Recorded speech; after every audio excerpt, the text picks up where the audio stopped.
তো এবার আজকে যার সাথে হবে আমার কিছু পালা প্রসঙ্গের বিষয়, দেখতে পাচ্ছেন আপনাদের সম্মুখে কিছুক্ষণ আগে গান করলেন অত্যন্ত একজন জ্ঞানী এবং গুণী শিল্পী মাননীয় শিশির সরকার মহাশয়। ওনার চরণে আমার ভক্তিপূর্ণ প্রণাম রয়। এবার ওনাকে একটা ভূমিকা দিয়ে আমি নিজে একটা ভূমিকা নিতে চাই, কারণ ঝগড়াঝাটি মারামারি যেই কিছু করি না কেন দুইজন না হলে একা একা হয় না, তাই না বাবা? তাহলে দুইটা পক্ষ নিয়ে আজকে আপনাদের এই ধর্মসভায় ধরে তুলতে চাই। ওনাকে একটা পক্ষ দিয়ে আমি নিজে একটা পক্ষ নিতে চাই। তাহলে পক্ষটা কি হবে না, একদিকে গুরু আর একদিকে শিষ্য, তাই না বাবা? প্রত্যেকেরই গুরু আছে আমি জানি, কিন্তু গুরু ধরেছি আমরা সবাই, গুরুর ধর্ম গুরুর কর্ম কেমন ভাবে পালন করছি সেটা তো আর কেউ জানি না। জানি কি আমি কি করি, উনি কি করে, কার ঘরে কেমন কি হয় সেটা আমরা কেউ জানি না। তাই আজকে কিছু গুরু তত্ত্ব নিয়ে আমি জানতে চাই, ওনাকে গুরুর ভূমিকা দিয়ে নিজে শিষ্য হয়ে, শিষ্য তো না শিষ্যা, যেহেতু মেয়ে মানুষ তাই শিষ্যা হয়ে ওনার কাছে কিছু জানতে চাইব। তাহলে কি জানতে চাইব? এই বিশ্ব ব্রহ্মাণ্ড, এই বিশ্ব ব্রহ্মাণ্ডটা সৃষ্টি যিনি করেছেন আমার অনাদিনাদি প্রাণ গোবিন্দ শ্রীকৃষ্ণ ভগবান যিনি, উনার উপরে আর কেউ নাই, আমরা সেটা সকলেই জানি, তাই না বাবা? কিন্তু শাস্ত্রে পাই, সাধুগুরুর মুখের বাণী, ভগবান যত বড়ই এই পৃথিবী বিশ্ব ব্রহ্মাণ্ড সৃষ্টি করেছে ঠিক, কিন্তু ভগবানের থেকেও গুরু নাকি আমাদের ঘরেই আমরা পাই। কে না, আমার জন্মদাতা পিতা আর মাতা। জন্মদাতা পিতা মাতাকে শ্রদ্ধা ভক্তি না করলে নাকি ভগবানও খুশি হয় না, এটা শাস্ত্রে প্রমাণ। অর্থাৎ গুরু মুখের বাণী আমরা জানি। তাহলে ভগবানের থেকেও যদি পিতা মাতা আমাদের সর্বশ্রেষ্ঠ গুরু হয়, সর্বশ্রেষ্ঠ ভগবান হয়, তাহলে তো আমাদের আর গুরু ধরার দরকার নাই, আছে বাবা? গুরু ধরার কিন্তু দরকার পড়ে না। কেন না? কারণ এই বিশ্ব ব্রহ্মাণ্ড সৃষ্টি করেছেন ভগবান। জন্ম যেদিন দিল 10 মাস 10 দিন গর্ভে ধারণ করেছেন আমার মা। জন্ম দিয়ে পিতা মাতা দুজনে উভয়ে লালিত পালিত করে আমাকে চলাতে শিখিয়েছে, বলাতে শিখিয়েছে, কার সাথে কি সম্বন্ধ সেটা শিখিয়েছে। তাহলে প্রথম গুরু আমার কে? আমার জন্মদাতা পিতা আর মাতা। এর বেশি কি আর আছে বাবা? নেই। তাহলে উপরে ভগবান, নিচে আমার পিতা মাতা বর্তমান, তাহলে এদের উপরে আরো কি গুরুর দরকার আছে? নেই। কিন্তু তবুও শুনতে পাই গুরু ছাড়া নাকি জীবের উদ্ধার নাই। এটা কেন হবে? তাই ওনাকে আমি গুরুর ভূমিকায় দিয়ে ওনার কাছে জানতে চাই, হে গুরুদেব তোমার কাছে জানতে চাই, গুরু ছাড়া নাকি জীবের উদ্ধার নাই, তাই তোমার কাছে জানতে চাই। সর্বপ্রথম শুনেছি আগে দীক্ষা গুরু ধরার প্রয়োজন, দীক্ষা ছাড়া জীবের ক্ষমা নাই, মুক্তি নাই। তাহলে দীক্ষা গুরুটাই বা আমরা কেন ধরবো? কি মা দীক্ষা মন্ত্র নিয়েছেন আপনারা? নিয়েছেন তো? কে কে নিয়েছেন একটু হাত তুলুন তো দেখি, হাত তুলুন। ও মা, কেউ হাত তুলছে, কেউ ভয়ে তুলছে না, কারো হাতে হয়তো বাদাম টাদাম আছে, এক হাত তুলতেছে কষ্ট করে। হ্যাঁ, ঠান্ডা খুব একটা নেই মা, ঠান্ডা আছে প্রচুর ঠান্ডা, কিন্তু এই জায়গাটায় ঠান্ডা নাই, ভগবানের কৃপা আছে তো ঠান্ডাটা খুব কম। তাই কৃপা করে বাহু তুলবেন মা। বাহু কেন তুলতে বললাম? কারণ ভগবান এই জন্মে আমাদের 2খানা হাত 2টা পা দিয়েছেন। যদি সবকিছু থাকা, সবকিছু থেকেও যদি বাহু না তুলতে পারি, পরবর্তী জন্মে যদি 4খানা পা দেয় মা, তখন ইচ্ছে হলেও আর তুলতে পারবো না। মন চাইবে যে আমি বাহু তুলি, ওই ভক্ত সেবায় গিয়ে সাধু সমাজে গিয়ে একটু বাহু তুলে উলুধ্বনি দেই, কিন্তু সব কিছু আছে কিন্তু বাহু তোলার চেষ্টা করলেও আর তখন তুলতে পারবেন না। তাই এখন সম্পূর্ণ পেয়েছেন, একটু কৃপা করে ভগবানের নামে বাহু তুলবেন, এটা দরকার। কেমন? তাহলে দীক্ষা গুরু কেন ধরবো? দীক্ষা গুরুর কিবা নিয়ম, কিবা তার আচার তুমি একটু কৃপা করে বলে যাবে তাহার বিচার। কেন দীক্ষা গুরু ধরবো? দীক্ষা শব্দের অর্থ কি? দীক্ষা ধরলেই বা কি হবে? তুমি একটু কৃপা করে বলে যাবে, তোমার কাছে জানতে চাই। দীক্ষা গুরু ধরার পরেও মুক্তি নাই, তারপরেও বলে শিক্ষা গুরুর প্রয়োজন হয়, তাই না মা? তাহলে দীক্ষা গুরু ধরলাম, পিতামাতার কাছে সবকিছু পেলাম, তবু দীক্ষা গুরু ধরলাম। দীক্ষা গুরু ধরেও নাকি জীবের মুক্তি হবে না, তবু নাকি শিক্ষার প্রয়োজন হয়। তাহলে শিক্ষা গুরুটাই আবার কি? দীক্ষাগুরু যে মন্ত্র দিল ওই মন্ত্রটাই শিক্ষাগুরু দিল নাকি নতুন করে অন্য কিছু দিল? তুমি একটু খুলে বলো। তোমার কাছে জানতে চাই, শিক্ষাগুরুর কাছে এমন কোন মন্ত্র পাই যেটা দিয়ে এই পাপিষ্ঠ জীবের মুক্তি ঘটবে? তুমি একটু কৃপা করে বলে যাবে, নইলে কিন্তু সারাসারি নাই। তাই একটু একটা গান লাগাই, একটা গান শোনার পরে ওনার কাছে আরো কিছু জানতে চাই, কেমন? তো চলুন, কি বলছে?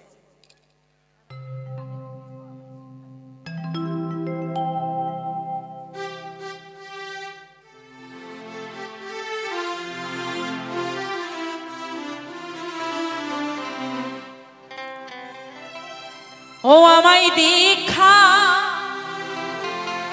দেহে বেহেকে গো, আমায় শিক্ষা দেবে কে? আমি খুঁজি গয় দয়াল গুরুকে, বলে দেবে কানে কানে আসল পহটি যে, আমায় দীক্ষা দেবে কে গো, আমায় শিক্ষা দেবে কে? আমায় দীক্ষা দেবে কে গো, আমায় শিক্ষা দেবে কে? জয় জয় রাধা গোবিন্দ প্রেমানন্দ, হরি বল হরি বল হরি বল।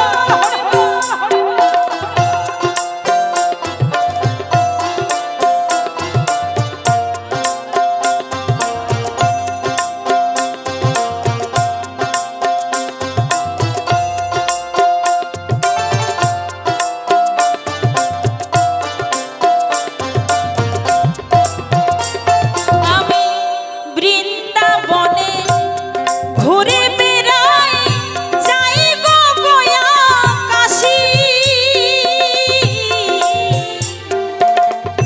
দেখি কত যোগী পুরুষ, কত না সন্ন্যাসী।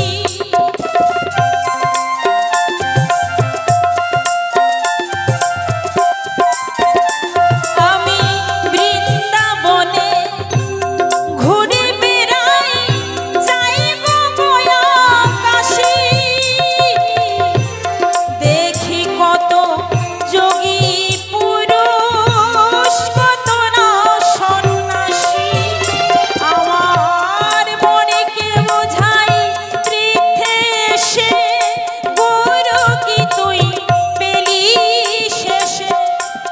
মনেকে বোঝাই তীর্থে এসে, গুরু কি তুই পেলি শেষে? প্রাণ জেনে কয় গুরুর কিরো দেখিনি, আমায় দীক্ষা দেবে কে গো, আমায় শিক্ষা দেবে কে? আমায় দীক্ষা দেবে কে গো, আমায় শিক্ষা দেবে কে? জয় জয় রাধা গোবিন্দ প্রীতে, হরি বল হরি বল হরি বল।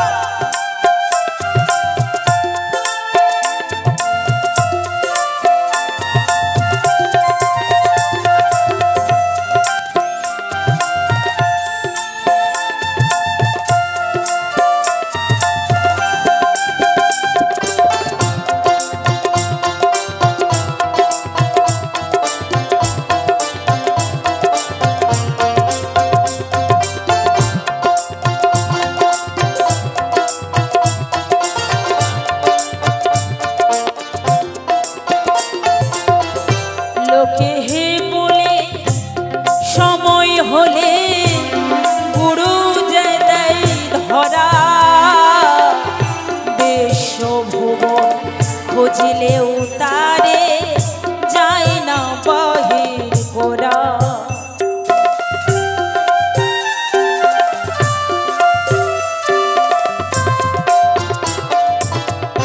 লোকে হে বলে সময় হলে গুরু যে দেয় ধরা,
ভব নদী পার করিবে কে, আমায় দীক্ষা দেবে কে গো, আমায় শিক্ষা দেবে কে, আমায় দীক্ষা দেবে কে গো, আমায় শিক্ষা দেবে কে, আমায় দীক্ষা দেবে কে গো, আমায় শিক্ষা দেবে কে।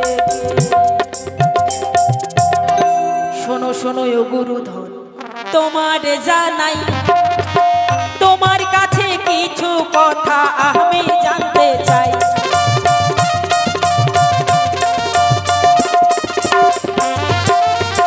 প্রথমবারে তোমার কাছে গো আমার কিঞ্চিত আয়োজন, সঠিক সঠিক ভাবে বলবে মোহনেরই মতো।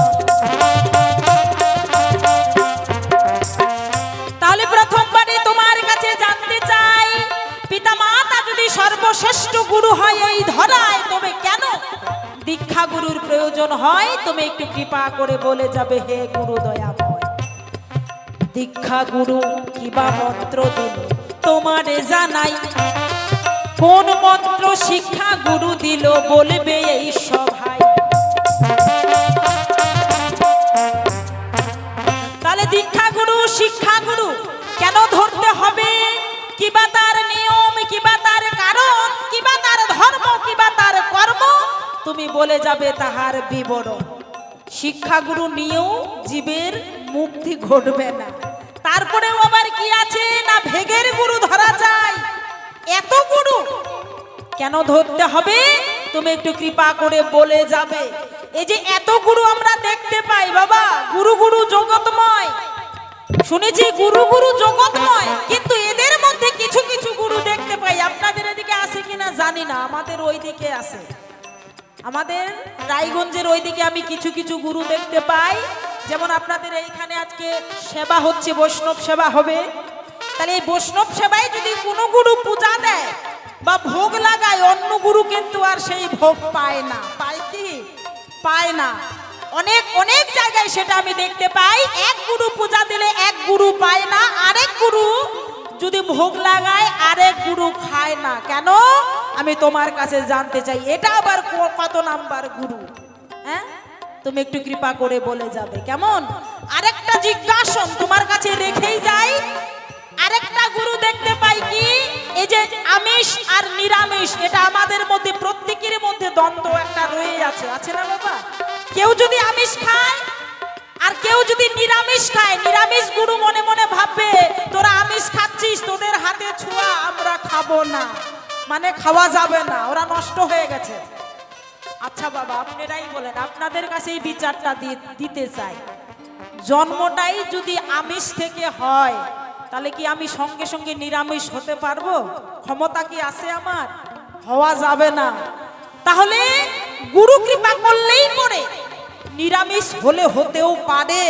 যদি নিজে নিজে মনে মনে ভাবি যে না আমি নিরামিষ ভোজি, আমি নিরামিষ খাই, আমি ভগবান পাবো, তোরা ভগবান পাবে না, এটা কি ক্ষমতা আছে কারো? কারো ক্ষমতা নাই। কিন্তু কিছু কিছু গুরু দেখতে পাই কি করে, শিষ্য বাড়ি আসে, হাতে করে মিষ্টি নিয়ে আসলো, অথচ শিষ্য মেয়ে সুন্দর করে সবজি বানালো, চাল ডাল সবকিছু আমার, সব আমার, আমার হাতে রন্ধন নাকি গুরুদেবের সেবায় লাগবে না। এটা মেনে নেওয়া যায় বাবা? হ্যাঁ, তাহলে এটা আবার কোন গুরু? তুমি একটু কৃপা করে বলে যাবে। তোমার কাছে জানতে চাই, নিরামিষ গুরু ভজলে আমার এই জীবের প্রাপ্তি ঘটবে, নাকি আমিষ গুরু ভজলে ভগবান লাভ হবে? কোন গুরু ভজলে পরে ভগবান প্রাপ্তি হবে? তুমি একটু কৃপা করে বলে যাবে। এই যে প্রথমবারে তোমার কাছে এটুকুই আমি জানতে চাই, না বললে কিন্তু সারাসারি নাই। কেমন? শোনো শোনো ও গুরু, তোমার জানাই, আমিষ ভজলে ভগবান পাবো না, নিরামিষ গুরু ভজলে পাই। তুমি কৃপা করে বলবে এই সব। এই গুরু গুরু জগৎময় গো, সর্বশাস্ত্রে কয়, কয় প্রকারের গুরু আছে তুমি দেখাইবে আমায়। তো তোমার কাছে প্রথমবারে আমার কিঞ্চিত আয়োজন, সঠিক সঠিক ভাবে বলবে মোহনেরই মতন। আর বেশি কথাই আমি বলবো না, অল্পে অল্পে ছেড়ে দেব আমার আলোচনা। আমার পরে আমার গুরু আসনে দাঁড়াবে, ওনার মতো ভাব নিয়া ভুলিয়া সে কবে। আসনেতে আছেন যত মাতা মাসিগণ, আমি অতি মূঢ়মতি সন্তানের মতন। ভুল ত্রুটি আমারও কতই না হইবে, সন্তান জ্ঞানে মার্জন করিবেন গো সবে। এখান থেকে রাখলাম আমার অমৃত লহরী, চার বদনে সবাই মিলে একবার বলুন হরি হরি। জয় জয় রাধা গোবিন্দ বৃন্দে হরি বল হরি বল, জয় জয় রাধা গোবিন্দ বৃন্দে হরি বল হরি বল হরি বল হরি বল। তাই যাহা কিছু জিজ্ঞাসা করে গেলাম দান সঠিক সঠিক ভাবে দিয়ে যাবেন আমার গুরুদেব, করে যাবেন সমাধান। তাই অল্পে অল্পে ছেড়ে দিতে চাই, কারণ বেশি বেশি বলার দরকার নাই। আমি যদি একাই 3 ঘন্টা পার করি মা, তাহলে উনি তো বেঁচে যাবে। টাকা নেব সমান সমান, একাই খাটাখাটনি করার কি দরকার, কি বলেন? তাই ওনাকে একটু দিয়ে গেলাম, তাই উনি যাহা কিছু বলবেন একটু মন খুলে শুনবেন আপনারা সবাই। জয় গুরু জয় গুরু জয় গুরু। তাহলে আজকের বিপক্ষের ভাবক অত্যন্ত জ্ঞানী এবং গুণী, যা ভাবে বুঝতে পারলাম, তিনি এত সুন্দর একটা আলোচনা ধরে তুলেছেন। তিনি ভূমিকা নিয়েছেন, বলেছেন শিষ্য না শিষ্যা, কারণ তিনি প্রকৃতি স্বরূপ। ভগবান তাকে প্রকৃতি স্বরূপ এই পৃথিবীতে পাঠিয়েছে, আর আমাকে দিয়েছে গুরুর ভূমিকা। প্রথমেই আপনাদের কাছে করজনে মিনতি করি, আমি হতে পারবো না সেই গুরু ধরি। কেন? গুরু গুরু হওয়া সহজ কথা নয় বাবা, গুরু হওয়া বড়ই কঠিন। গুরু কাকে বলে?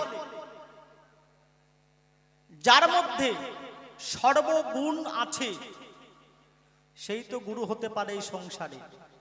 আর আমি তো সামান্য অধম একজন কীট, কি করে গুরু হতে পারি? কিন্তু ভূমিকা দিয়েছে বাবা। যদি আবার আলোচনাটা না প্রকাশ করি, অনেকেই ভাববেন তাহলে এই বাউলটা কিছু জানে না। সত্যি কিছু জানি না বাবা।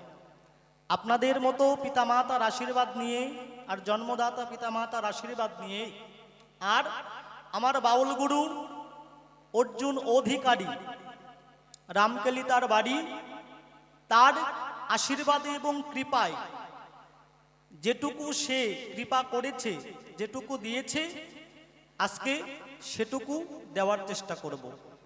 তো এই গুরুতত্ত্ব আলোচনা করতে গেলে অনেক ভজন, অনেক সাধন, অনেক তত্ত্বের প্রয়োজন হয়। তাই সে সমস্ত কোনো কিছুই আমার মধ্যে নাই, অনেক ভুল ত্রুটি হবে। তাই সবার চরণে আগেই ক্ষমা ভিক্ষা চাই। তাহলে গুরু হতে পারবো না, কিন্তু গুরুর পাশে উকিল হয়ে আজকে ভক্ত বা শিষ্যা যা জিজ্ঞাসা করেছে দান, অবশ্যই তাহার করব সমাধান। প্রথম কথা বলে গেছে, ভুলি নাই, মনে আছে। বলেছে, ওগো গুরুদেব, তোমার কাছে জানতে চাই, জন্মদাতা পিতামাতা সর্বগুরু দেখতে পাই, কিন্তু সেই জন্মদাতা পিতামাতাকে বাদ দিয়ে কেন আবার সংসারে গুরু ধরতে হয়? কেন তাদেরকে ছোট করে দীক্ষা গুরু করতে হয় এই ভব সংসারে? তাহলে দীক্ষা গুরু বড় না পিতা মাতা বড়? কিন্তু আমরা তো অনেকেই জানি পিতা মাতা বড়। তো জয় গুরু জয়, এইটা যদি বাবা শুধু কথাই বলে যাই, তাহলে দিনরাত 24 ঘন্টা সারা জীবন করলেও শেষ হবে না। তাই প্রকৃত বাউল যারা, তারা কি করলেন? মনের ভাবনা, মনের কথাগুলো তারা খাতায় লিখে একটা গান তৈরি করলেন। ঠিক ওই রকম যিনি প্রকৃত বাউল, ওপার বাংলার লালন ফকির সাই, তিনি গুরুর মুখে একটা গান করলেন যে গুরু কি, গুরু বস্তুটা কি। তো তো সেই গানটা আমি আপনাদের সামনে করার চেষ্টা করছি। সেই গানটা শুনলে অবশ্যই বুঝতে পারবেন প্রথম ধাপ যে গুরু আসল বস্তুটা কি।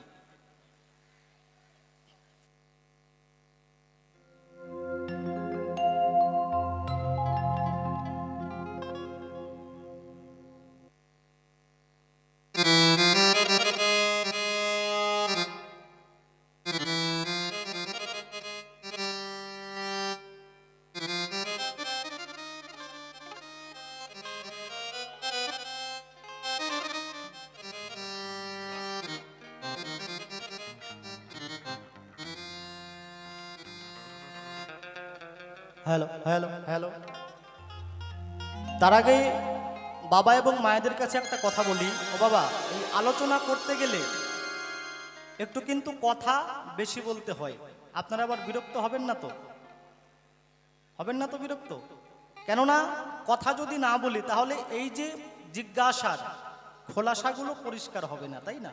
আর পরিষ্কার না হলে আমার থেকে অনেক ভক্ত বেশি জানে, তারা মনে মনে ভাবনা করবে যে বাউলটা কেমন কথা বলল, ঠিকমতো বিশ্লেষণ হলো না। তাই একটু কথা অবশ্যই শ্রবণ করবেন, তাহলে সেই জায়গায় দাঁড়িয়ে অনেক কিছু জিজ্ঞাসা করলো, অবশ্যই তার জবাব দেব এই সভ্য সবার স্থল। তবে একখানা গান গাই, তারপরে তার জিজ্ঞাসার দিকে যাই।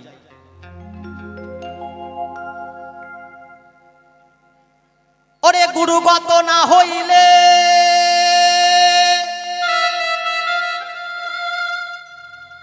এই প্রেমের প্রেমিক না হলে, গুরুগত না হইলে এই প্রেমের প্রেমিক না হলে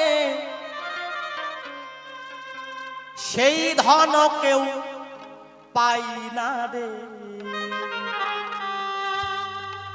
ওরে বিনা কার্যে ধনোপার্জন কে করিতে পারে, বিনা কার্যে ধনোপার্জন। সত্যি বাবা, সংসারে কোনো কর্ম করতে গেলে দেখবেন, যদি আমরা কোনো চাকরি করি বা যদি মজুরি খাটি, মালিক আগে পয়সা দেবে না, আগে কর্ম করতে হবে, দিন শেষে পয়সা দেবে। তাহলে গুরু যে কর্ম দিল সেটা যদি না করি, গুরুদেব বাড়ি আসলো সঙ্গে সঙ্গে বলি, গুরুদেব আপনি বলেছিলেন নাম নিলে সংসারে যত জ্বালা যন্ত্রণা সব দূরে যাবে, তুমি ভগবানকে দেখতে পাবে। কই হচ্ছে না তো। গুরু কর্ম দিল, গুরু যেদিন মন্ত্র দিল, গুরু চলে গেল, আর মন্ত্রটাকে আমি কি করলাম, বাক্সের মধ্যে চাপা দিয়ে রেখে দিলাম বাবা। তাহলে কি গুরুর কৃপা হবে? কৃপা হবে না। তাহলে মহাজন বললেন গুরু গত হও। গুরু কি করে, গুরু কেমন করে কর্ম করে, গুরু কেমন করে ভগবানের ভোগ লাগায়, গুরু কেমন করে সাধু সঙ্গ বৈষ্ণবদের সম্মান করে ভক্তি করে, গুরু কেমন করে প্রসাদ করে, গুরু কেমন করে আহার করে, গুরু কেমন করে নিদ্রা করে, গুরুকে দেখে শেখো। একটাও গুরু কর্ম করলাম না, আর গুরু বাড়িতে আসলে এক ঢালি প্রশ্ন জিজ্ঞাসা করি। তো সেই জায়গায় দাঁড়িয়ে লালন ফকির কি বলছেন শুনুন। ওরে গুরুগত না হইলে, প্রেমের প্রেমিক না হলে সেই ধন কেউ পাই না রে। বিনা কার্যে ধনোপার্জন কে করিতে পারে, এই সংসারে বিনা কার্যে ধনোপার্জন। গুরুগত না হইলে, প্রেমের প্রেমিক না হলে,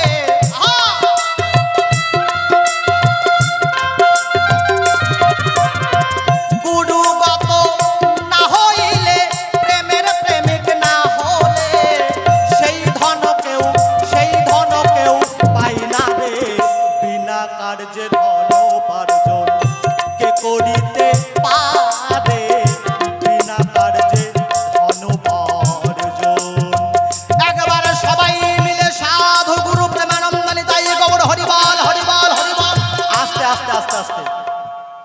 ওমা সত্যি ঠান্ডা পড়েছে? সত্যি ঠান্ডা পড়েছে না আমার বাবারা মানা করেছে যে ওইখানে যাবা হাতও তুলবা না উলুর ধুনুই দিবা না? কোনটা? ঠান্ডা পড়েছে? হ্যাঁ, সত্যি কত জন্মের ভাগ্যের ফলে বাবা এই মধুময় বৃন্দাবন ধামে আপনারা আসতে পেরেছেন বা আমিও আসতে পেরেছি। দেখবেন আমাদের কেউ পরিবারের একজন বৃদ্ধ হয়ে গিয়েছে, চলতে পারছে না, সবার মুখের দিকে তাকিয়ে আছে। কেউ যদি একজন এসে আমাকে হাত ধরে নিয়ে যদি ওখানে বসাইয়ে দিত, তাহলে এই অন্তিমকালে শেষ যাত্রায় একটু কৃষ্ণ নাম শ্রবণ করতাম। সেও তো একদিন একা একা ছুটে বেড়াতো, সেও তো একদিন একা একা যেখানে খুশি সেখানে ঘুরে যেত। আমাদের তো ওই দিন এখনো আসেনি বাবা। তাই কোটি জন্মের ভাগ্যের ফলে এমন সাধু সঙ্গ মেলে। তাই আপনারা এমন করে উলুধ্বনি এবং হরিধ্বনি দেবেন যেন সেই বৈকুণ্ঠের লক্ষ্মী নারায়ণ নেমে আসে, আপনাদের সবাইকে আশীর্বাদ করে। নিতাই গৌর হরিবল হরিবল হরিবল হরিবল।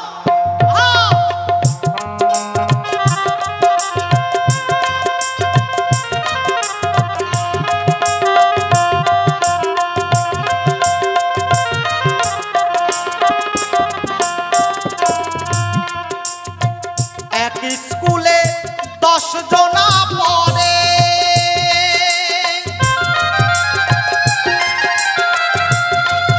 ওরে গুরুর কৃপা বলে সব সমান পড়ে।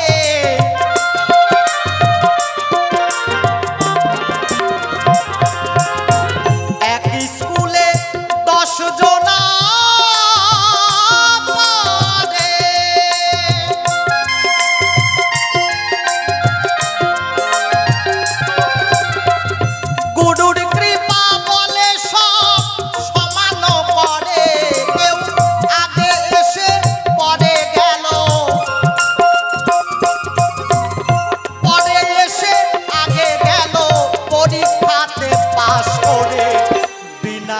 যে ধন উপার্জন কে করিতে পারে, বিনা কার্যে ধন উপার্জন।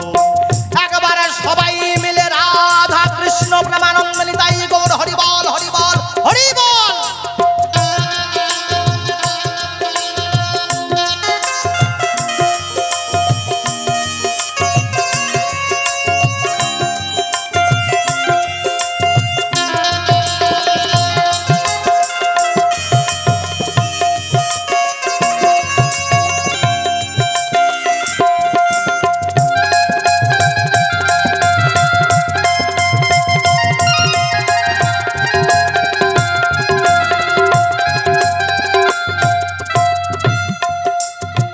বিশ্বম্বরে বিষ পান করে, কাকে করে মিছে হাছা হজম কি করে।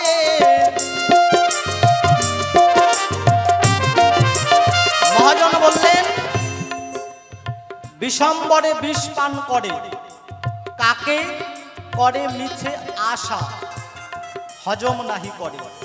দেখবেন কাক দুনিয়ার সব খাদ্য খায়, কিন্তু আপনার বাড়ির খাবার খাবে, আবার আপনার সামনেই সঙ্গে সঙ্গে মাটিতে মুখ মুছে দেবে, বলবে আমি কিছু খাইনি, কারণ কাকের ওটা স্বভাব।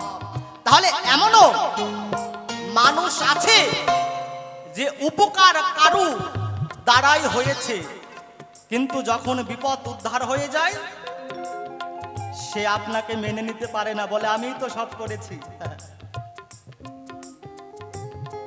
বিশ্বম্বরে বিষ পান করে যারা ভোলানাথের ভক্ত বাবা, তারা মনে কিছু নেবেন না।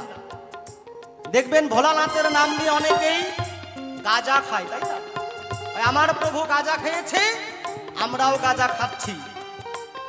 আমি বলি তোমার প্রভু শুধু গাঁজা খায়নি, তিনি একদিন বিষও খেয়েছিল। সমুদ্র মৈথন কালে জগৎকে রক্ষা করার জন্য তিনি গরল পান করেছিল। তোমার প্রভু যদি গাঁজা খায়, সে তো বিষও খেয়েছিল, একবার তুমি বিষ খাও তো। বিষ খেয়ে যারা হজম করতে পারে প্রকৃত সাধুগুরু বৈষ্ণব বলে এই সংসারের ভিতরে হরিবল হরিবল হরিবল।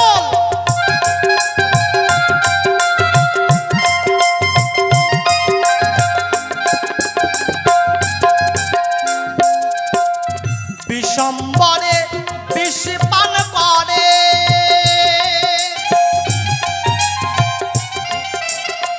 তারাই করে মিছা হজম, কাকে কি করে।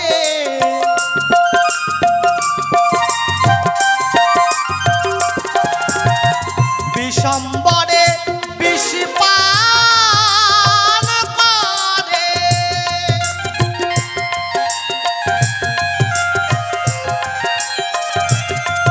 ওরে তারাই করে মিছা হজম, কাকে কি করে। লালন বলে রসিক হলে, লালন বলে রসিক হলে বিষ খেয়ে হজম করে।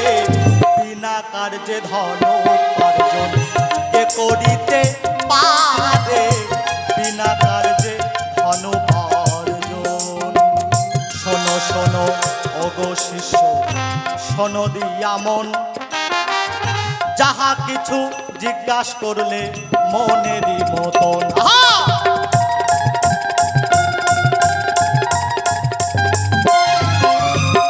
প্রথমবারে আমার কাছে গো তুমি করলে জিজ্ঞাসা, আস্তে আস্তে জবাব দেব মনেরই মতন।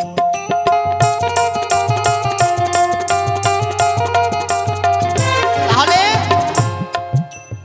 বিপক্ষের ভাবুক তিনি শিষ্যর ভূমিকায় দাঁড়িয়ে আমাকে গুরুর ভূমিকা দিয়ে অনেক কিছু জিজ্ঞাসা করেছে ধর্মসভার ঠাই। প্রথম জিজ্ঞাসা দেখতে পাই জন্মদাতা পিতা মাতা, তাদের মতো গুরু, এমনকি তাদের মতো ভগবান এই ত্রিভুবনে নাই, তাহলে তাদেরকে বাদ দিয়ে কেন দীক্ষা গুরুর চরণ ধরতে হয় আমি শুনতে চাই। শোনো শোনো ওগো শিষ্য, শোনো দিয়া মন, আস্তে আস্তে বলিব আমি তাহারি কথন।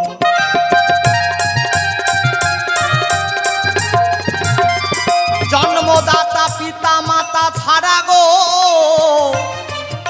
ওরে আমাদের গতি নাই।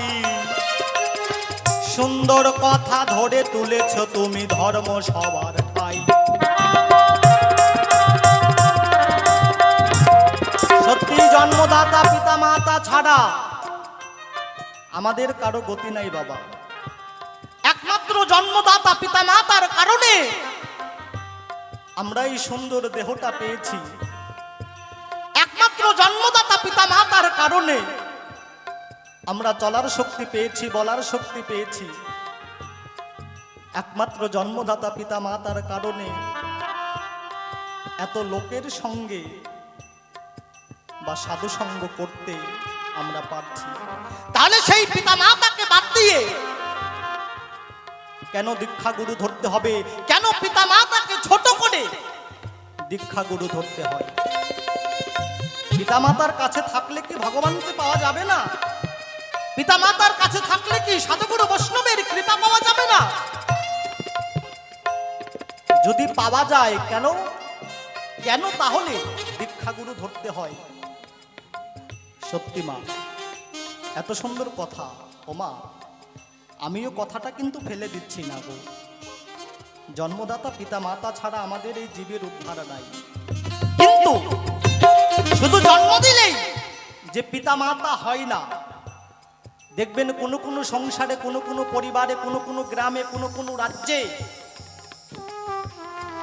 সরাসরি অনেক সন্তান বলে দেয়, তুমি আমাকে জন্ম দিয়েছো কিন্তু আমাকে কর্ম দিতে পারোনি।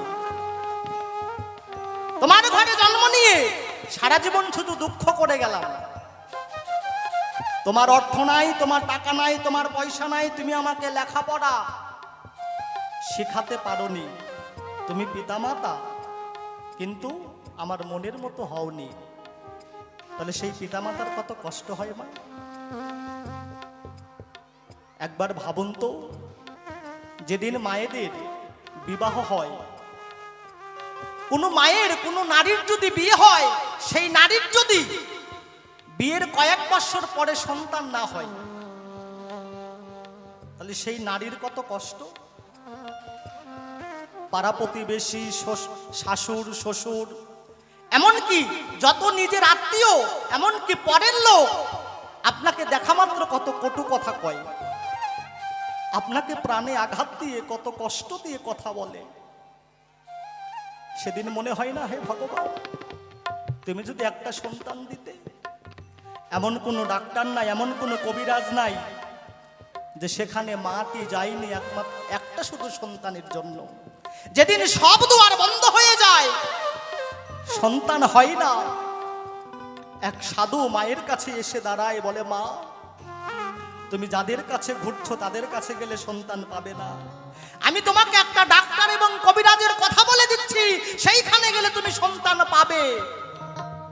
আজকে যেমন এখানে সাধুর বাজার লাগিয়েছে, এখানে আমার রাধা কৃষ্ণের মন্দির আছে।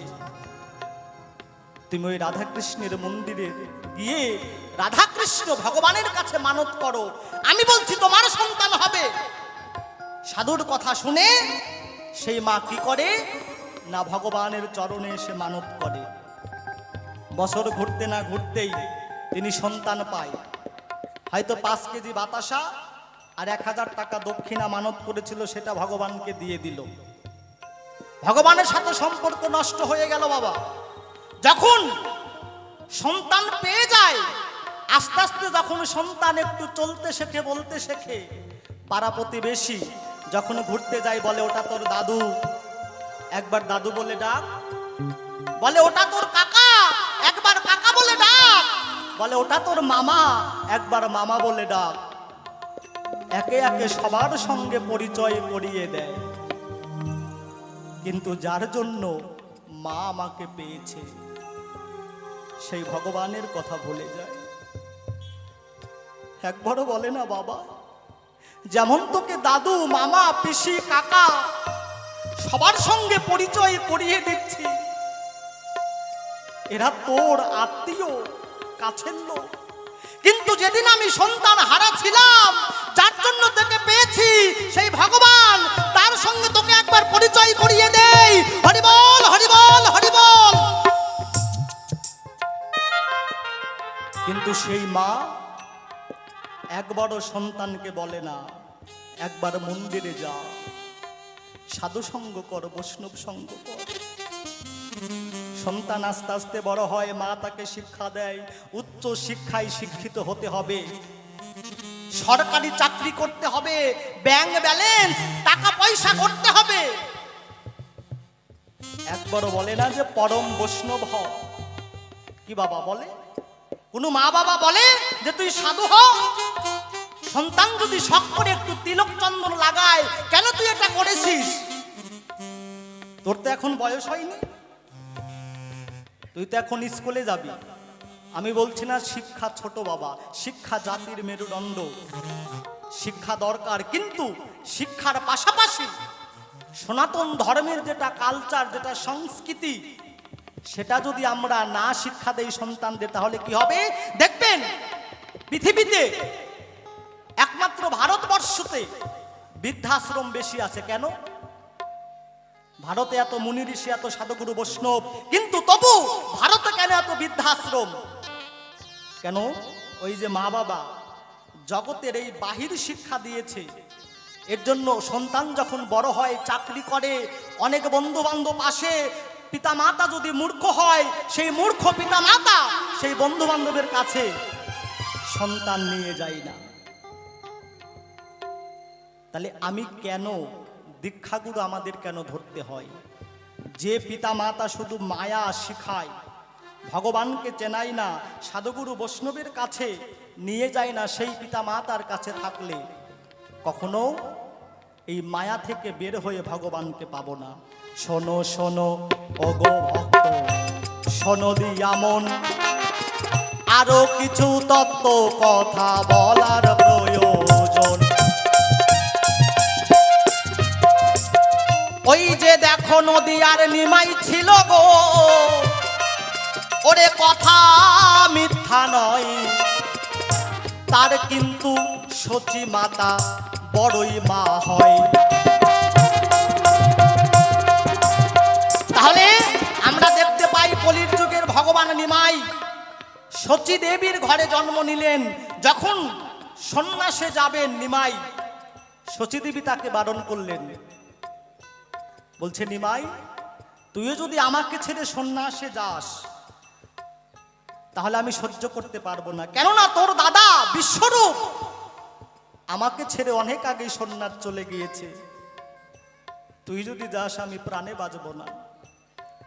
নিমাই বলছে মা, ও মা একবার চিন্তা করো, আমি কি তোমার শুধু একা নিমাই? ও মা তুমি যেমন আমার মুখে মা ডাক শুনতে চাও, এই জগতে হাজার হাজার মা আমাকে দেখার জন্য পথ দিয়ে বসে আছে। হরি বল হরি বল হরি বল। এই জগতে হাজার হাজার মা আমাকে পাওয়ার জন্য পথ চেয়ে বসে আছে। মা তুমি যদি আমাকে আজকে সন্ন্যাসে না যেতে দাও তাহলে তো আমি তাদের কাছে অপরাধী হয়ে যাব। সচী মাতা চাইলে নিমাইকে আটকাতে পারত।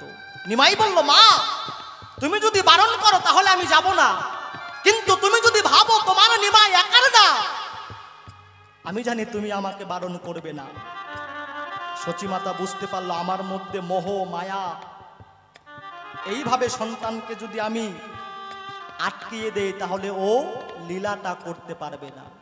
তাহলে মা হতে হলে সচী মাতার মতো হতে হবে, মা হতে হলে সারদা মায়ের মতো হতে হবে। বাবা সন্তানকে যত মায়াতে আটকে রাখবো, যত মোহতে রাখবো, তাহলে এই সংসার জ্বালা থেকে সে মুক্ত হবে না এবং সাধু দর্শন বা কৃপা পাবে না। তার জন্যে কি করতে হবে না, দীক্ষা গুরুর কাছে যেতে হবে। এর জন্য পিতা মাতাকে বাদ দিলাম, ছোট করলাম না। পিতা মাতাকে আদেশ নিয়ে দেখবেন মন্ত্র নিতে হয়, তাই তো? দীক্ষাগুরু কি করবে, যেদিন আসবে বলবে তোমার পিতা মাতা আদেশ দিয়েছে নাকি, যদি বলে হ্যাঁ দিয়েছে তবেই কিন্তু সে মন্ত্র দেবে। তাহলে আমি কি তাকে বাদ দিলাম বা ছোট করলাম? ছোট করি নাই। শোনো শোনো ও গো শিষ্য, শোনো দিয়া মন, পিতা মাতাকে ছোট করি নাই সর্ব যে কারণ। এর জন্য দীক্ষা গুরুর কাছে ওগো ওরে নিতে হবে ঠাই, আরো কিছু তত্ত্ব কথা বলিতে যে চাই। তাহলে পিতা মাতাকে বাদ দিয়ে আমি দীক্ষা গুরু ধরলাম না, পিতা মাতার আদেশ নিয়ে তবে আমরা দীক্ষা গুরুর কাছে গেলাম। এই প্রথম কথা এখানে সমাধান দিলাম। এবার দীক্ষা গুরু কেন ধরব, দীক্ষা গুরু কি কর্ম দেয়? বিপক্ষের ভাবুক বলেছে কারা কারা দীক্ষা নিয়েছে একটু হাত তোলেন তো। আমিও বলছি কারা কারা দীক্ষা নিয়েছেন একটু হাত তোলো মা। বাবাদেরও বলছি, লজ্জা নাই। বাহ, সবাই দীক্ষা নিয়েছে তাই না? খুব খুশি হলাম, কারণ অনেক আসরে বাবা হ্যাঁ ওই সৎকে 10 জন হাত তোলে আর হাত তোলে না, কিন্তু এখানে দেখতে পাই সবাই দীক্ষা নিয়েছো। তাহলে দীক্ষা যারা নাওনি, বলেছে যারা অদীক্ষিত তাদের জল মূত্র সমতুল্য, আর অদীক্ষিত হাতের অন্ন বিষটা মানে বিষ। আমরা দীক্ষা মন্ত্র কেন নেব? যতক্ষণ দীক্ষা মন্ত্র না নেব ততক্ষণ এই যে পাপী দেহটা পবিত্র হবে না। যেদিনে দীক্ষা মন্ত্র ওই কৃষ্ণ বীজ মন্ত্র দেবে সেদিন আমি ভগবানকে সেবা দিতে পারবো, সাধুগুরুকে বৈষ্ণবকে সেবা দিতে পারবো। হরি বল হরি বল হরি বল। সেদিন আমি সাধুগুরুর সেবা দিতে পারবো, ভগবানের সেবা দিতে পারবো। তাহলে এর জন্য দীক্ষাগুরু ধরতে হবে একমাত্র শরীরটাকে পবিত্র করার জন্য।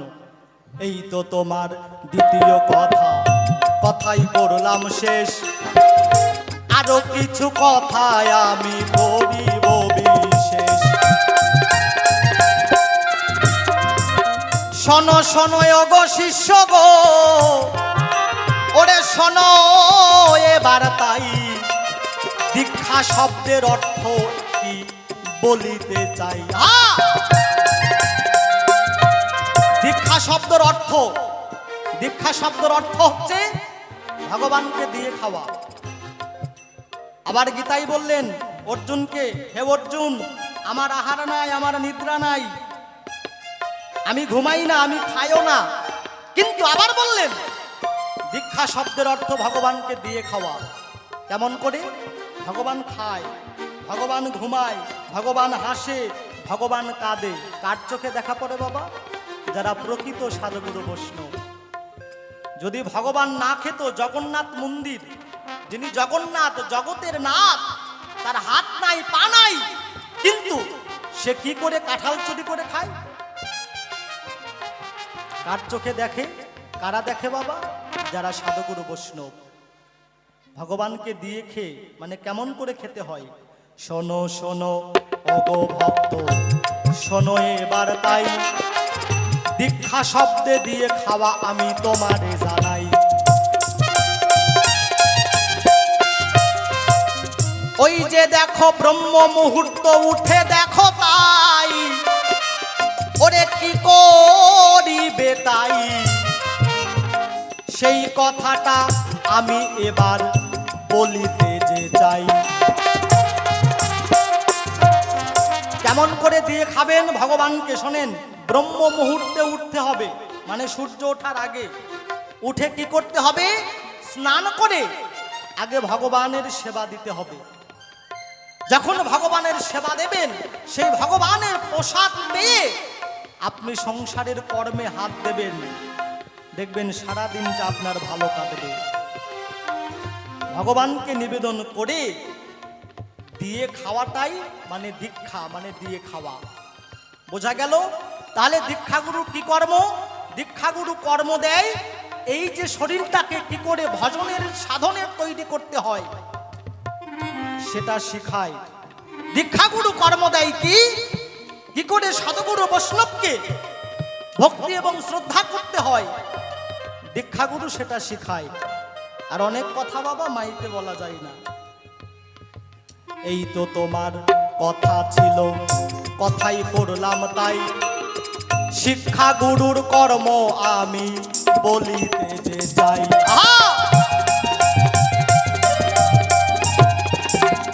শোনো শোনো ও গো শিষ্য গো, ওরে শোনো এবার তাই শিক্ষা গুরু কি কর্ম দিল এবার আমি বলিতে যে চাই।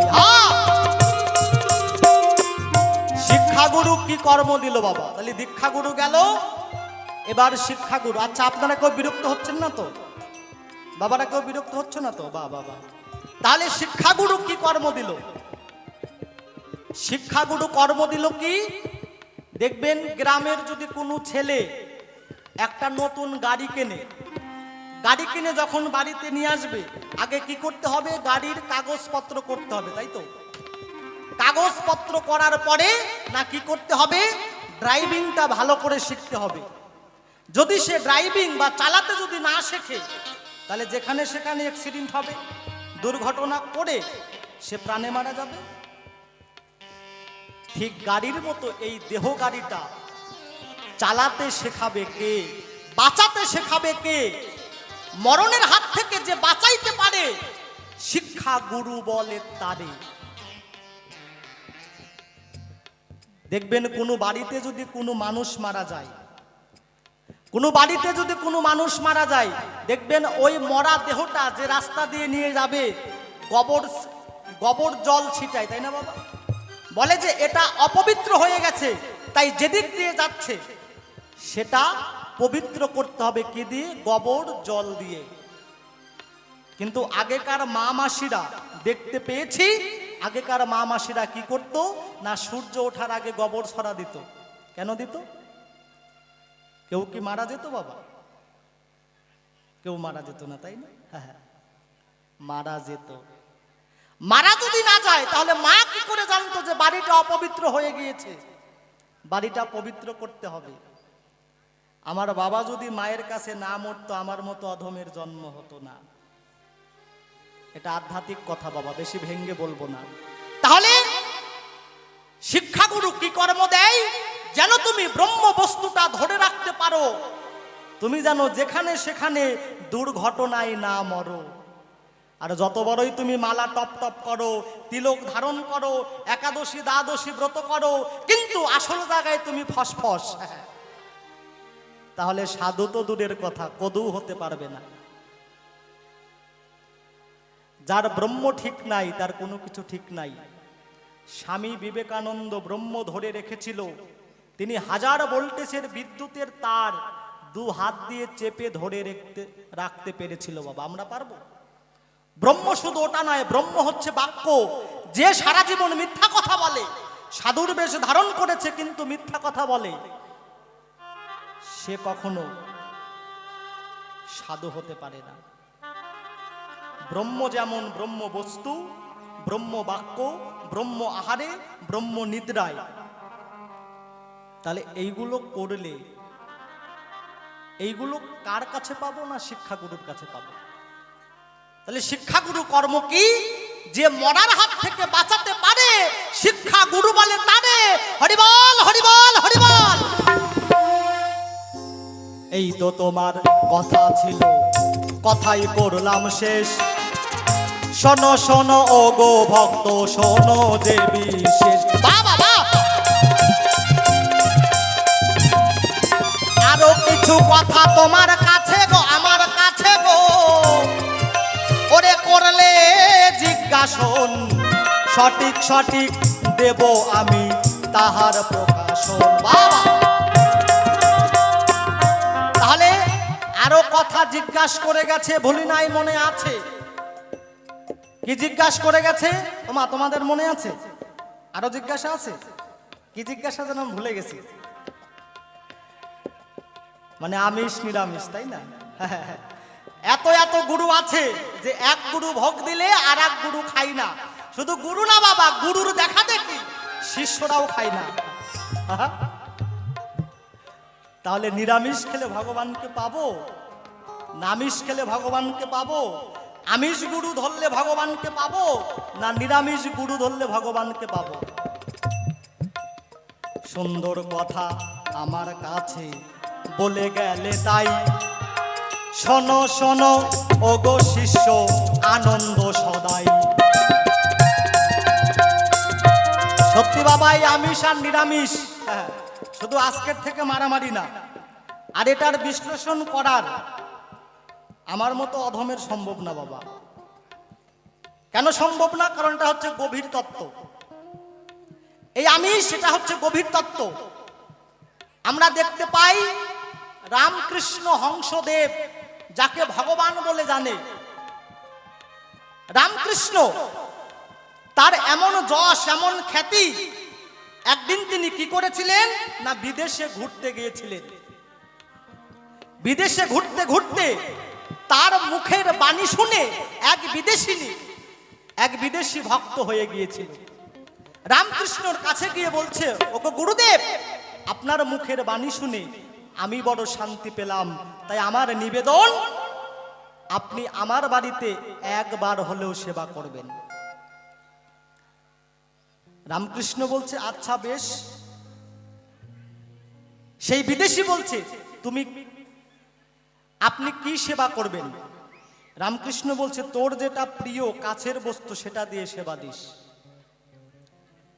বিদেশি মনে মনে ভাবনা করে, আমার প্রিয় বস্তু তো একটাই, সেটা হচ্ছে গো, গাভী বাছুরি।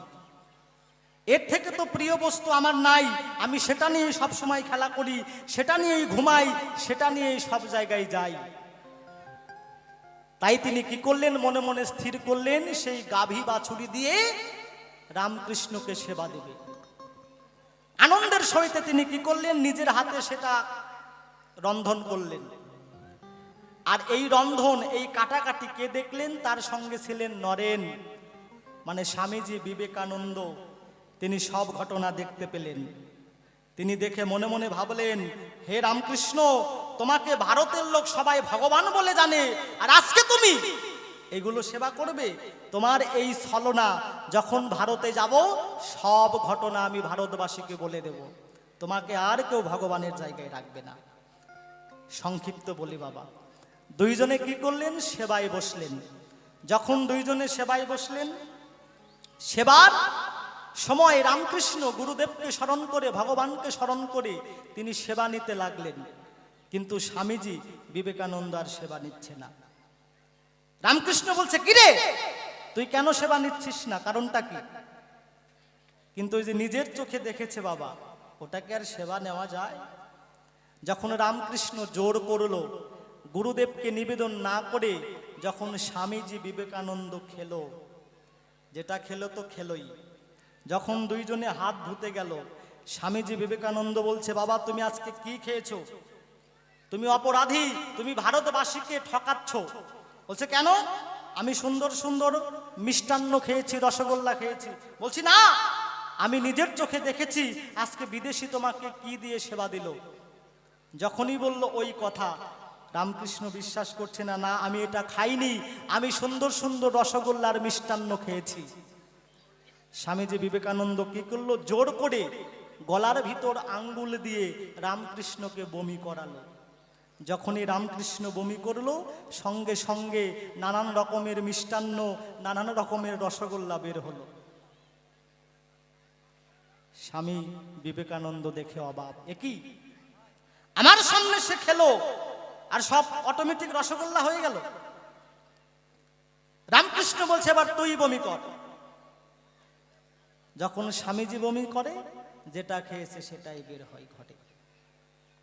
রামকৃষ্ণ বলছে, শোন, যারা সাধনার ঊর্ধ্বে যায় তাদের মধ্যে আমিষ আর নিরামিষ থাকে না রে।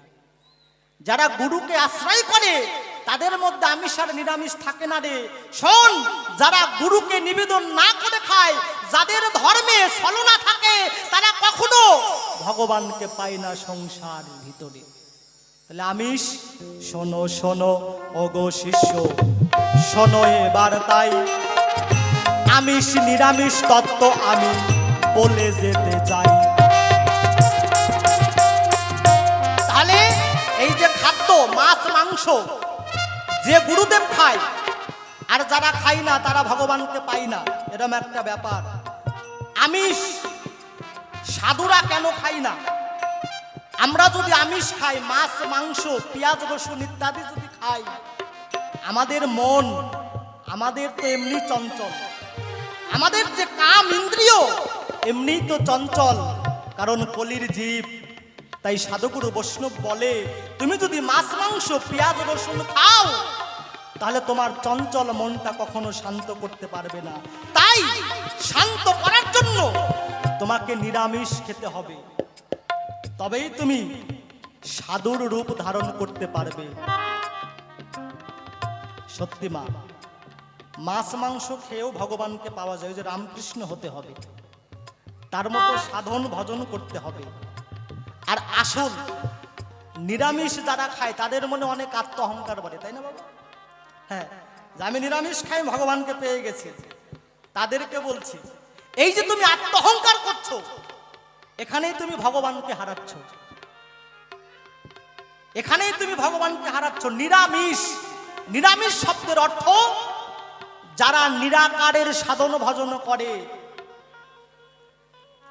যারা ঊর্ধ্বের লোক। ওই জায়গায় বলেছি, নিরামিষ কাকে? যারা ব্রহ্মটাকে ধরে রাখতে পারে। তারা যদি মাছ মাংসও খায় তবু তারা বৈষ্ণব হতে পারে। দেখবেন বনের সিংহ, তিনি রাজা, বছরে একবার মিলন করে কিন্তু তিনি রাজা।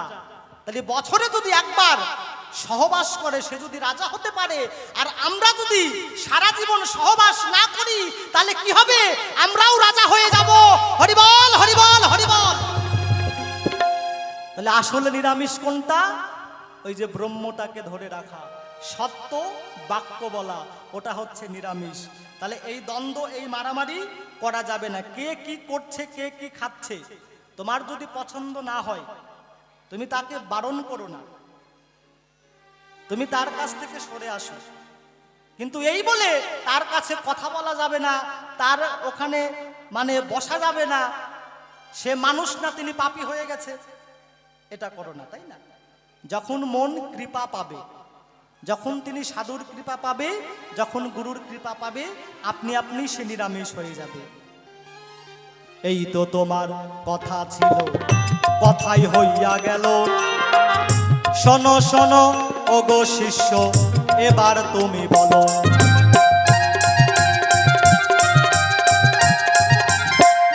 যাহা কিছু জিজ্ঞাসা করে গেছো আমার কাছে গো, আমি করলাম সমাধান। তোমার কাছে কিছু কথাই আমি জানি জিজ্ঞাসা। এবার তিনি বলেছেন, কেন একা একা কষ্ট করব বাবা? আমিও কেন একা একা কষ্ট করব? কারণ যদি আমরা একই ঘরের লোক বাবা, টাকা একই অ্যাকাউন্টে যাবে, কিন্তু কষ্ট নেব একা কেন আমি ভাগে? তাকেও তো কিছু জিজ্ঞাসা করার দরকার আছে, তাই তো? হ্যাঁ হ্যাঁ, তাকেও কিছু জিজ্ঞাসা করার দরকার। মা, জিজ্ঞাসা করবো বা? আমার মায়েরা বলছে তিনিও নারী, আমরাও নারী, কি করে অনুভূতি দিতে পারি? শোনো শোনো ওগো শিষ্য, শোনো দিয়া মন, তোমার কাছে কিছু কথা করি জিজ্ঞাসা।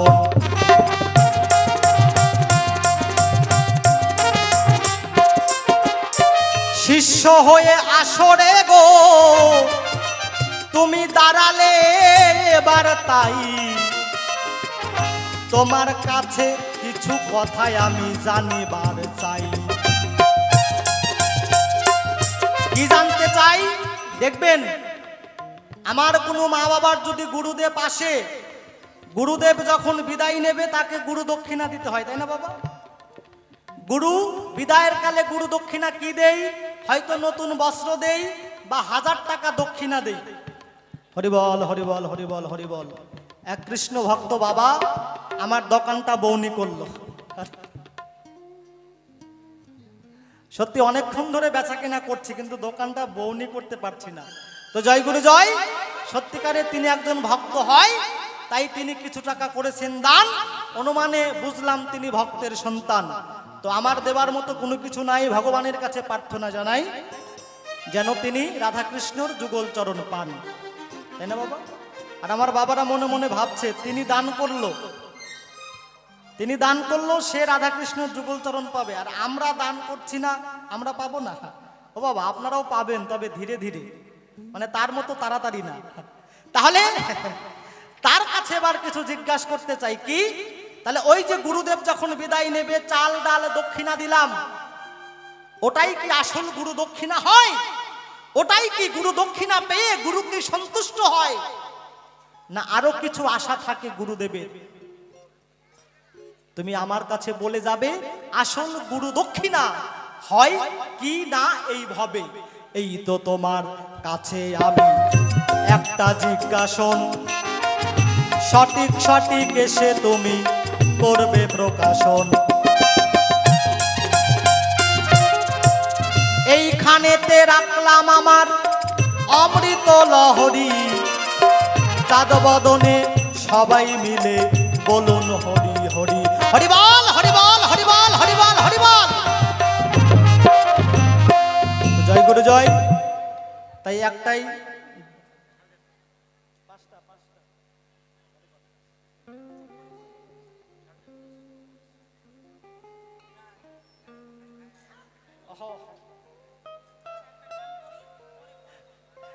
সত্যি এখানকার ভক্তদের ফাঁকি দেওয়া মুশকিল। বলছে এক গোসাই খায় আর এক গোসাই খায় না। আচ্ছা, এটা বলবো, অসুবিধা নাই।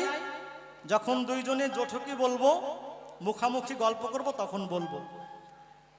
কেননা সত্যি আমার মনেও ছিল না, আগেই বলেছি মনের অবস্থা ভালো নাই। তো জয়গুরু, এবার তাকে সময় দেই, তারপরে অবশ্যই এটা বলবো যে এক গোসাইয়ের হাতে আর এক গোসাই কেন খাই না। তো জয়গুরু জয়। এবার আমি গুরুর উকিল হয়ে বসে যাই, আমার শিষ্যকে পাঠাই।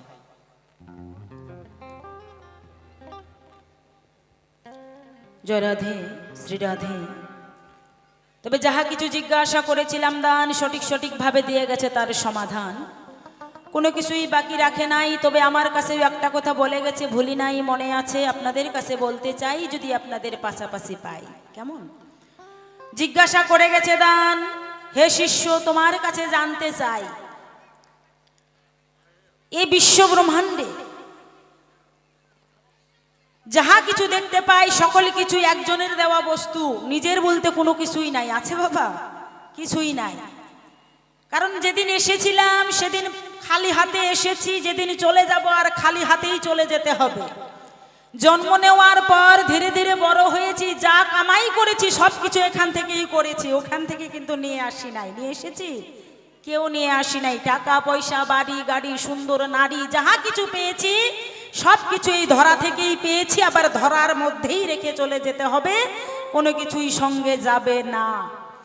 তাহলে গুরুদেব যেদিন তোমার বাড়িতে আসলো, গুরু দক্ষিণা স্বরূপ তুমি গুরুদেবকে কি দিলে? কি দিয়ে তোমার গুরুদেবকে তুমি সন্তুষ্ট করলে? চাল ডাল টাকা পয়সা সব কিছু তুমি এখান থেকে পেয়েছো, এটা দিয়ে কি গুরু দক্ষিণা হয়? নাকি তোমার মধ্য থেকে তুমি কিছু দিলে? খুব একটা ভালো জিজ্ঞাসা করেছে বাবা। সত্যি সব কিছু তো এখান থেকেই আমি পেয়েছি, ধান চাল ডাল টাকা পয়সা সব এখানকার। তাহলে আমার থেকে গুরুকে কি দক্ষিণা স্বরূপ দিলে গুরু দক্ষিণা স্বরূপ হয়? তুমি একটু কৃপা করে বলে যাবে এই ধর্ম সভায়। তো বলতে যাই, কি দিতে হবে, কি দিলে গুরু দক্ষিণা হবে এবং গুরু সন্তুষ্ট হবে। এই বিশ্ব ব্রহ্মাণ্ডে সবকিছু ভগবানের দেওয়া বস্তু, কোনো কিছুই আমার নাই। তাহলে আমার গুরুদেব আসলো, তাকে আমি আমার থেকে কি দিতে পারি? আমি তো নিজেই শূন্য ভাবা, শূন্য ভাণ্ড হয়ে এসেছি। এই শূন্য ভাণ্ড পূর্ণ করার জন্য সাধুর বাজারে ঘুরে বেড়াই, যদি কোনো সাধুগুরু বৈষ্ণবের মধ্যে থেকে কিছু পাই, এই আশায় ঘুরে বেড়াই। নিজের বলতে কিছুই নাই। তাহলে গুরুদেবকে কি দেব? কিছুই দেওয়ার মতো নাই। তাহলে গুরুদেবকে গুরু দক্ষিণা দিতে গেলে কি দিতে হবে? আমার এহকাল পরকাল ধর্ম কর্ম এবং কি আমাকে স্বয়ং নিজেকে সমাপন করাই গুরু দক্ষিণা দেওয়া, তাছাড়া কোনো কিছুই নাই। তাই না বাবা? যেদিন টাকা পয়সা থাকবে না, একদিন নারদ মুনি কৃষ্ণকে জিজ্ঞাসা করছে, আচ্ছা কৃষ্ণ বলো, ভগবান তুমি একটু কৃপা করে বলো, যে ভক্ত যদি তোমাকে কিছু দিতে চায়, দেখা গেল সেই ভক্তের কাছে কোনো কিছু নাই, তোমাকে যে পূজা দেবে তোমার কাছে কোনো কিছুই নাই, তাহলে তোমাকে কি দিয়ে পূজা দিলে তুমি সন্তুষ্ট হবে? ভগবান বললেন, নারদ মুনি, কি দিয়ে পূজা দিলে সন্তুষ্ট আমি হব? ভগবানের কাছে যদি কোনো কিছু না থাকে, ভোগ বাতাসা কোনো কিছুই যদি না থাকে, ফুল এবং জল দিলেই আমি সন্তুষ্ট হয়ে যাব। নারদ মুনি এবং কৃষ্ণের মধ্যে এই গল্প হচ্ছে। বলছে, আচ্ছা দেখা গেল ফুল এবং জল সেখানে নাই, তাহলে তোমাকে যে পূজা দেবে কি দিয়ে পূজা দিলে সন্তুষ্ট ভগবান হবে? বলছেন, সেখানে যদি ফুল এবং জল কোনো কিছু না থাকে, কারোর কাছে যদি কোনো কিছুই না থাকে, একমাত্র তার মধ্যে প্রেম ভক্তি এবং নয়নের জল দিলেই সে সন্তুষ্ট হয়ে যায়। তাহলে যদি আমাদের কাছে কিছু না থাকে গুরুদেবকে দেওয়া, একমাত্র প্রেম ভক্তি দিয়ে নিজেকে অর্পণ করেই গুরু দক্ষিণা হয়ে যায়, এটাই হচ্ছে গুরুর কাছে সর্বশ্রেষ্ঠ গুরু দক্ষিণা স্বরূপ। বুঝা গেল? এবার একখানা গান গাই, এই গানের পরে ওনার কাছে আরো কিছু জানতে চাই। বাবা ফাঁকি শুধু একটা দেয় নাই, আরো ফাঁকি দিয়েছে। আমি বলেছি যে আমার চাল আমার ডাল আমার সব কিছু আমার স্বামী হাতে করে মিষ্টির ভাণ্ড মিষ্টির প্যাকেট আমার হাতে এনে দিল। যখনই আমার গুরু মায়ের হাতে গেল, সঙ্গে সঙ্গে বলল, ওরে মা তুই ওই মিষ্টিতে আর হাত দিস না, যদি ওই মিষ্টি তুই হাত দিস তাহলে তোর গুরু বাবার সেবায় পাবে না। করে না বাবা? অনেক গুরু বাবা গুরু মা এরকম করে। অথচ আমার চাল আমার জল আমার সব কিছু আমার হাড়ি পাতিল আমারই সব, আমি করে দিলাম। রোদের মধ্যে পা দিয়ে ঘেটে ধান শুকিয়েছি, সেই ডাল আমার গুরুর সেবায় লাগবে, অথচ আমি রন্ধন করে খাওয়াতে পারবো না। তাহলে এটা কি দুঃখের বিষয় না বাবা? এর মতো কি আর দুঃখ আছে? গুরু কতদিন পর আমার বাড়িতে আসলো, সবকিছু আমারই কেথা কম্বল আমারই ঘর, আমি সবকিছু জোগাড় করলাম, আবার আমার হাতেই রন্ধন খাবে না কেন? এটা আবার কোন গুরু? আমি তোমার কাছে জানতে চাই, আমার মধ্যে কি এমন কমতি যে তুমি আমার হাতে সেবা নেবে না, আমারই চাল আমারই ডাল, আমার স্বামী মিষ্টির ভাণ্ড আমার হাতে দিল, সঙ্গে সঙ্গে গুরুমায়ের হাতে দিল। গুরুমা বলছে আর ওটা তুই ছুবি না, ওটা ছুঁইলে তোর বাবা আর পাবে না। এটা আবার কোন গুরু তুমি একটু কৃপা করে বলে যাবে, তোমার কাছে জানতে চাই। তো যাই হোক, ছোট্ট করে জিজ্ঞাসার জবাব দিতে চাই যে গুরুদেব আমার চাল আমার ডাল, কিন্তু কেন সেবা নেয় না? ছোট্ট করে দেখুন, কেন নেয় না আমরা অনেকে অভিমান করি, কিন্তু আমার বাড়িতে যদি একটা ছোট্ট সন্তান থাকে 3 বছরের, আপনি যদি বলেন যে মা তুই আমার জন্য একটু রন্ধন কর, সে কি রান্না করতে পারবে? পারবে না। কেন? সে যদি রান্না করতে যায় তাহলে কি হবে না, মানে আগুনে পুড়ে সে মারা যাবে। তাহলে গুরুদেব আমার হাতে কেন খায় না? কারণ হচ্ছে ওইটাই যে আগে গুরুর আচার ধরো, আগে গুরুর বিচার ধরো, আগে গুরুর কর্ম করো। যেদিন তুমি গুরুর কর্ম করতে পারবে, গুরু তোমার কাছ থেকে চেয়ে সেবা নেবে। হরিবল হরিবল হরিবল হরিবল। আর একটা কথা আছে, তাই না? আর একটা জিজ্ঞাসা করেছে যে এক গুরুদেব আর এক গুরুদেবের হাতে কেন সেবা নেয় না? সত্যি বাবা, দেখবেন সত্য ত্রেতা দাপর এই 3 যুগ। সত্য যুগে ধর্ম ছিল 4 পা, ত্রেতা যুগের ধর্মের হলো 3 পা, দাপরে হলো 2 পা, আর কলিতে হলো 1 পা। কারণ ধর্মর থেকে কলিতে পাপ বেশি। শুধু যে গুরু যারা সাধু তারা যে ভালো তা নয়, কিন্তু অসাধু সাধু হয়েছে, সাধু আবার সাধু হয়েছে। তাহলে গুরুদেব কেন অন্যের হাতে সেবা নেয় না? অন্য গুরুদেবের যারা নেয় না, যারা এক দুঃখ কষ্ট, গীতাই বলেছেন হে অর্জুন, বৈষ্ণবকে গুরুদেবকে যার সামনে মান অপমান সমান, যার সামনে দুঃখ কষ্ট সমান, যে সব কিছু সহ্য করতে পারবে, গুরুদেব বলে ভব সংসারে তারে। কিন্তু যারা গুরু নামের এরিয়া ভাগ করে নেয়, এই গ্রামটা আমার, শুধু শিষ্য করব, তারা গুরু না। ওই সমস্ত গুরুরাই নিজের মধ্যে আত্ম অহংকার নিয়ে, মানে ওই গুরুদেবকে যদি সম্মান দেয় আমার শিষ্য হবে না, এই সমস্ত গুরুদেবরাই কি করে, এক গুরুদেবের হাতে আর এক গুরুদেবের হাতে খায় না, এবং শিষ্যদের বারণ করে। তারা গুরুদেব হতে পারে না, তাদের মনে আত্ম অহংকার। যারা প্রকৃত গুরুদেব তাদের চোখে সব সমান, তিনি হচ্ছে পরম গুরুময়। হরিবল হরিবল হরিবল হরিবল হরিবল। তো জয় গুরু জয়। এখানেই আলোচনাটা রাখলাম, কারণ টিম এসে গেছে আর অনেক ভুল ত্রুটি হয়েছে।